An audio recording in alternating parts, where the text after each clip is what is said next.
I've got this really beautiful chord progression that I want to show you today. It has an AABA structure. Let me just play it through for you and then we'll think about how it works and maybe what you can do with it.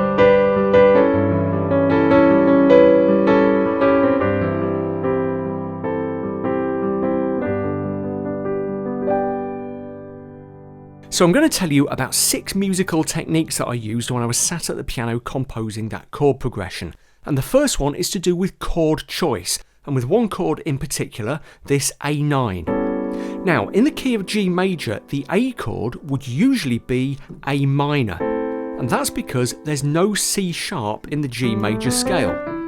And we need a C sharp to build any kind of A major chord.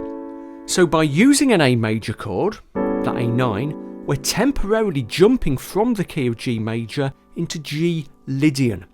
Now, Lydian mode follows the same scale pattern as a major key, but with the 4th degree raised a half step, a semitone. So here's the scale of G major, and here's G Lydian. Okay, and that gives us the C sharp we need to create a major chord. Now, the thing about Lydian mode is that it's almost more major than the major. It has this kind of starry, beautiful, ethereal effect, okay? Movie composers often use it for that purpose.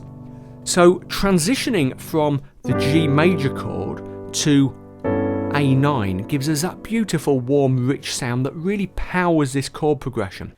A really important thing about that A9 chord, by the way, is that 9th, the B. That note has a big impact on this chord progression, so stick around because we're going to come back to why that is in a minute. Our second technique is also related to this beautiful A9 chord, but it's about what's happening in the bass. That's because this chord isn't just an A9, it's actually a slash chord. I've specified which bass note you should play, and that bass note is G, carried over from the previous chord. Now, I'm using that G as what we call a pedal tone. It's got nothing to do with the piano's pedals, but it has a really lovely effect. A pedal tone is a great way to give a chord progression a sense of organic growth and energy and drama.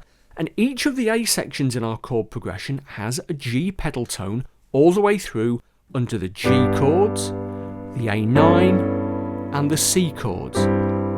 Okay, listen to the effect that that has. Now, the only place that I don't use a pedal tone is in the B section, where the progression briefly goes into E minor. It wouldn't work as well there, and actually in that section I use a totally different bass technique, which is interesting in its own way. We'll come back to that in a moment. Remember what I said about how important the B in that A9 chord is?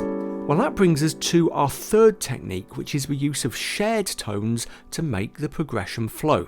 So, a straight jump from a G chord to an A or an A7 chord would maybe be just a bit too dramatic, a bit much. It would be cool maybe the first time you heard it, but it might start to get kind of hard work to listen to. What does the B do? Well, it works a little bit like the pedal tone. It gives us another shared tone between the chords. We've already got a B in our G chord, and by putting a B in the A chord as well, it helps to further smooth out that jump and give us a more natural sense of progression. Right, technique number 4. Now, I said a minute ago that the B section, which is in E minor, doesn't use a pedal tone in the bass. It uses a different technique. Now, that technique is called the line cliche. A line cliche is just a bass line that descends by half steps, by semitones, and you kind of use the line cliche bass to create the chords that go above it. So our line cliche runs from E down to C by half steps, and that suggests the chords E minor, E flat augmented, that's a really cool chord, I think, then G over D, another slash chord, Then our friend A9 again. There's the A in there, this time over C sharp. Yeah, it's still a slash chord, and then down to C. Now, if you're enjoying this tutorial so far, I've got quite a few piano learning products that I think you're really gonna like. In particular, check out my piano packs. They're 6 digital packs that are full of improvisation exercises, original pieces to learn, and chord progressions, just like this one for you to play around with. Each piano pack comes with its own dedicated walkthrough video, and they're kind of user-friendly, so whether you're a relative beginner or a more advanced piano player, you're bound to get something out of them. You might also like my new book, How to Be a Better Musician, which again is jam-packed with science-backed advice and loads of practical exercises to help you accelerate your progress on the piano or any other musical instrument that you happen to be learning. That takes us to technique number 5, which is one of my all-time favourites, using a minor subdominant chord in a major key. So towards the end of our middle section, we have the C chord.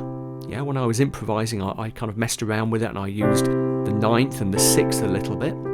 But it was followed by C minor, the minor subdominant in the key of G. Now, like the A9 chord, C minor isn't diatonic in G major, but it has this beautiful kind of striking dark sound, and bonus, it resolves really nicely back to the tonic chord, back to G. And that's mostly because the two chords have a shared tone, the G, and the E flat and the C minor chord is just a half step, just a semitone from the D of the G chord. It acts as what we would call a tendency tone, dragging us back down towards it. Finally, technique number 6 is actually 2 techniques: harmonic suspension and rhythmic anticipation. Now, rhythmic anticipation is easy to explain. Often what I was doing when I was playing was bringing in the right hand chord change a little ahead of the beat. So towards the end of the B section, for example, when I did the C minor chord to the G transition, look at what I did. I probably did something like this. Did you see how the right hand G chord came in a little bit ahead of the G in the bass there? Now, that G in the bass was on the beat at the start of a new bar, a new measure, but the right hand chord anticipated the beat. Now, there are loads of rhythmic anticipations that I played in that improvisation, so watch it through again and see if you can spot them. Harmonic suspension is even simpler. It's just where you hold a note that's not usually in a chord and then resolve it to a chord note. So I was doing it quite a lot on the C chord, for example, where I was holding the D and resolving it up to the E. Yeah, another good one you can do is on the G chord, hold the A, which is the 9th, and resolve it down to the G. So now I want you to head to your piano and have a go at this chord progression for yourself. If you're really new to this kind of piano playing, what I would do to start with is wheel back in the video and literally copy some of the stuff that I was doing. And as you're doing that, try to spot some of the techniques that I've just talked about. The suspensions, the anticipations, the shared tones, all of that kind of stuff.